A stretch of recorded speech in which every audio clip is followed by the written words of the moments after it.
Philippe Bouéda, bonjour. Bonjour. Alors, vous êtes responsable du développement d'une coopérative dont le siège se trouve à Senlis et qui couvre les départements de l'Oise et de la Seine-et-Marne, qui s'appelle Val France. Alors, en un seul mot. Hein. En un seul mot, pas Val de France, mais Val France. Voilà. Alors, j'ai une première question à vous poser. C'est vrai que vous avez été quand même la première, ou parmi les premiers, à adopter le référentiel agriculture raisonnée pour aller dans le sens d'une démarche donc en faveur de l'environnement, mais aussi vous êtes très en avance en matière de contractualisation avec les producteurs. Est-ce que vous pouvez nous en parler un peu ?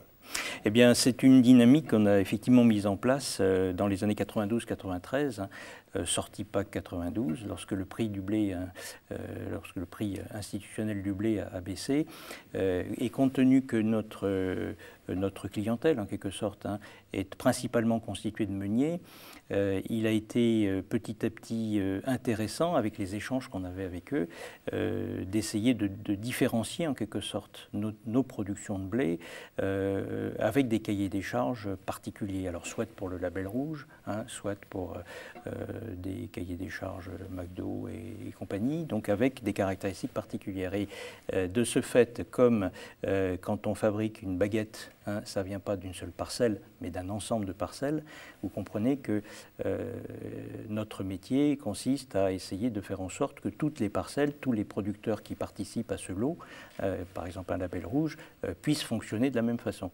La contractualisation, c'est ça. C'est un moyen de faire en sorte que l'on apporte les garanties à un client que le lot de blé, qui est constitué de plusieurs parcelles, eh bien, fonctionne de la même façon. Et cette contractualisation, nous l'avons mis en place effectivement pour des cahiers des charges produits à partir de 92-93. Donc l'expérience que vous dites là, effectivement, on l'a non seulement fait fructifier, mais c'est une valeur ajoutée importante de notre organisation au vu des clients. D'accord. Vous savez, en 2014, un utilisateur, un applicateur de produits phytosanitaires devra avoir un certificat donc pour pouvoir justement appliquer ce produit. Comment vous y préparez ? Eh bien, nous, c'est une... Alors, je parle pour Val France particulièrement. Nous sommes rentrés dans une... depuis de plusieurs années, depuis 4-5 ans, nous sommes déjà rentrés dans un programme de formation au niveau des agriculteurs sur la sécurité d'utilisation des produits phytosanitaires. Alors c'est une formation qui a été mise en place dans le cadre de l'EBPP, vous connaissez peut-être le nom. Les écoles de bonnes pratiques, c'est ça ? Voilà, de bonnes pratiques phytosanitaires, je crois que c'est cela. Et donc cette école de bonnes pratiques a été mise en place par un partenariat régional.